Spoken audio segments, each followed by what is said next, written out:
Club in Reseda, California is alive tonight as we bring you an evening of championship kickboxing. Tonight, the World Kickboxing Association's vacated North American Welterweight Championship is up for grabs, and one-time champion Ricky Valentine wants that championship again. Tonight, he'll take on the number 7th ranked Tokyo, Japan's Tsuguo Tsunoda.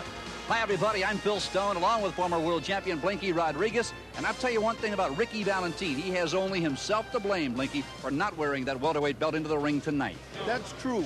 Valentine held the title, and he held it for some time. Due to the fact of a certain circumstances of his personal lifestyle, they had to strip him of the title for inactivity, but tonight he comes in, he's trained hard. He feels this fight is a springboard to a world title fight for him, Phil. And we know what Valentine can do. On one of our earlier shows, we saw him against, of course, Canada's Melvin Murray. He can flat out get the job done, and there are a lot of people, Blinky, who think if he is not successful tonight against Tsunoda, he's at a crossroads in his career. Is that true in your estimation? Well, I don't know if it's that bad, but I would say he needs to have a very, very good showing. Valentine has been in the sport of kickboxing for some 11 years, and if he's going to get the title shot, it's going to be after this fight. So he's going to have to win tonight if he wants to make his dream become a reality. Tsunoda, number 7 ranked kickboxer in Tokyo, Japan. The biggest differences, Blinky, between the Japanese kickboxers and the American style. Is it that great anymore? No, I think in the late 70s, the Japanese fighters came out fighting more like the Thai fighters. They were more like fighting roosters, going in a straight line back and forth at each other. But I had the opportunity to go to fight in the Orient along with my brother-in-law and several other people, and they started adapting from that time forward some of the Western style of kickboxing. This should be a good one. The North American Welterweight Championship is on the line. We'll be back to bring it to you in just a 10 rounds of North American Welterweight Championship action is next here. From the Country Club in Reseda, California, along with Blinky Rodriguez, I'm Phil Stone. In Blinky, it is Ricky Valentine, 29 years of age, taking on a 30-year-old from Tokyo, Japan, by the name of Tsuguo Tsunoda. Well, all I know about Tsunoda is that he comes in tough. Most Japanese fighters, Phil, come in tough. He's in the ring now. They come in conditioned. He comes in with a 19-2 record, 13 of those by KO. So he comes in with some explosive power. On the other hand, Ricky Valentine was, like we mentioned earlier, the champion, the North American champion at one time. He had to relinquish his title because of inactivity. He comes in hungry tonight, though. He's a cagey fighter. He's a cagey veteran, and he's looking for this fight to put him in a position to fight for the world title. Ricky, the Mongoose Valentine against Tsuguo Tsunoda. Let's go to the center of the ring and Jimmy Lennon. Jimmy? Ladies and gentlemen, here we go. This bout coming your way is one of our featured events scheduled for 10 rounds of kickboxing as we present the WKA North American Welterweight Championship. Introducing to you first on my left, fighting out of the blue corner. He is entering the ring wearing black trunks and coming all the way from Tokyo, Japan. His weight, 147 pounds. His fine record, 17 wins. Only 2 losses with 11 wins by way of knockout.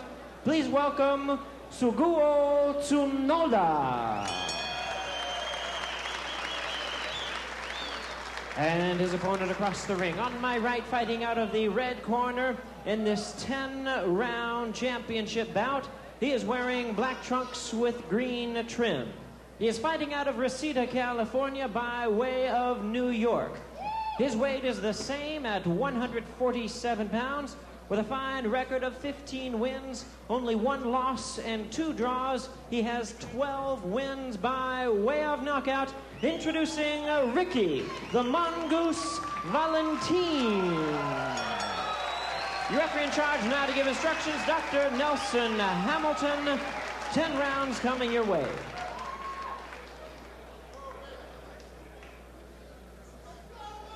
All right, we went over the rules in our dressing room. Remember, there's no standing 8 count. There's no 3 knockdown. You get in trouble, can't defend yourself, I have to call it. Okay, so make sure he understands that. Open leg kicking, stay off the knees. I'll tell you to break. All right, any questions? Touch them up. Tsuguo Tsunoda of Tokyo, Japan. This is his debut here in the United States. And Blinky, whenever you see an Oriental kickboxer in the ring, you automatically assume, since martial arts really had its origin in the Far East, that they perhaps will be the superior fighter. But in the last 15 to 20 years, that balance of power has shifted a bit here to the United States, hasn't it? Exactly. Because of the variety of technique that the American fighters have. There's more variety of technique, there's more mobility. You'll notice a Japanese fighter, he's coming straight in, and automatically you can expect a lot of low kicks because he's going to try to take the mobility of Ricky the Mongoose Valentin's technique away from him. You mentioned the name the Mongoose. Whenever I hear that moniker, of course, I think of the legendary Archie Moore. Look at the strength of those leg sweeps by Tsunoda. Look like a stiff jab to me. You notice Ricky O'Kane, what he's doing is he's picking up the left leg and he's checking the right leg sweep of Tsunoda, and he came right back with a stiff left hand. There it is again. He came right back, jab, right hand. O'Kane's a puncher. Valentin is a puncher. He can put them shots together. He's a sharp, accurate, pinpoint puncher. Dr. Nelson Hamilton, the referee, checking with Tsunoda. He says he's all right.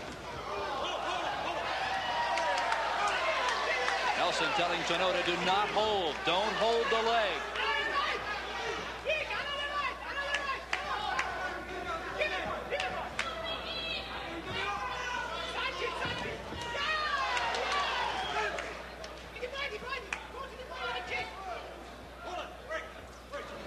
Valentin, the aggressor since the opening bell. He has had Tsunoda down twice, and what an overhand right. Oh, whoa. Tsunoda in trouble. Valentin unloads, and down he goes again. And I think this fight is all over, Phil. Valentin caught him cold. I noticed when Tsunoda came in the ring, he was not sweated down. He was not warmed up. And we have a new North American champion in Ricky the Mongoose Valentin. What a performance by Valentin. Tsunoda's first trip to the United States has not been what he expected it to be.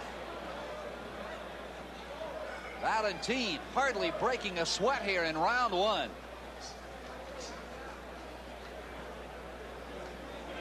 Boy, what an outing.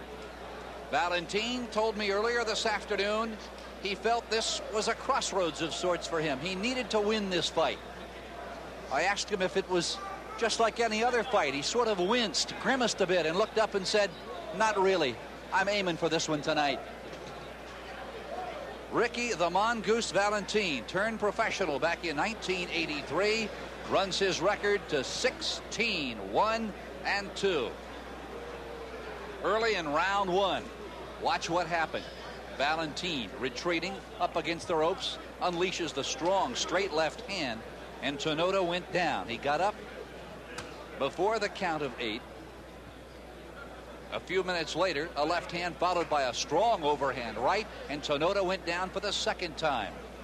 And then the third and decisive knockdown came right here. With just seconds to go in the opening round, again, a series of punches starting with the left hand, finishing with the right. Tsunoda went down and out. Dr. Nelson Hamilton took a look. He was not convinced Tsunoda could continue. He waved it off, and Tsunoda walked back to his corner very, very dejectedly. It is Ricky the Mongoose Valentin with the victory here, and it came in very, very quick fashion. Both fighters standing in their respective corners. Let's go right now to the center of the ring where Jimmy Lennon Jr. is standing by with Win the End officially came. Jimmy? Well, fans, we have the time at 1 minute 59 seconds in round number 1. The referee in charge, Dr. Nelson Hamilton, stops the contest. The winner by way of knockout, the new WKA North American welterweight champion, the Jet Setter's own Ricky the Mongoose Valentin.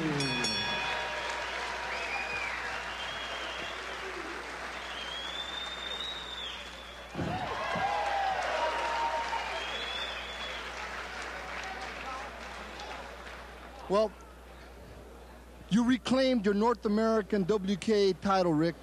How do you feel? Well, I feel great. Look right into that camera. I feel really good. This all the hard work paid off. And first of all, I'd like to thank God and my Lord Jesus Christ for giving me the strength to overcome my problems so that I can be the best that I can be the best human being I can be, not just in the ring, but outside of the ring. And well, that's truly the heart of a true champion. Ricky, I noticed that when your opponent got in the ring tonight, he was not sweated down at all, and it seemed like you caught him cold, and then once you hurt him, you never really let him get off the hook. I thought the fight, I set a pace for the fight, thinking that it would go a lot of rounds. Did you expect a much more tougher challenge? Tough. I took the fight thinking the fight would go a longer rounds, so therefore I was moving a lot, and the movement just created an opening, and his reflexes seemed kind of slow, so I rushed in real quick, and I caught him and hurt him. I thought he would get up and really finish the fight. I thought he would go a few more rounds.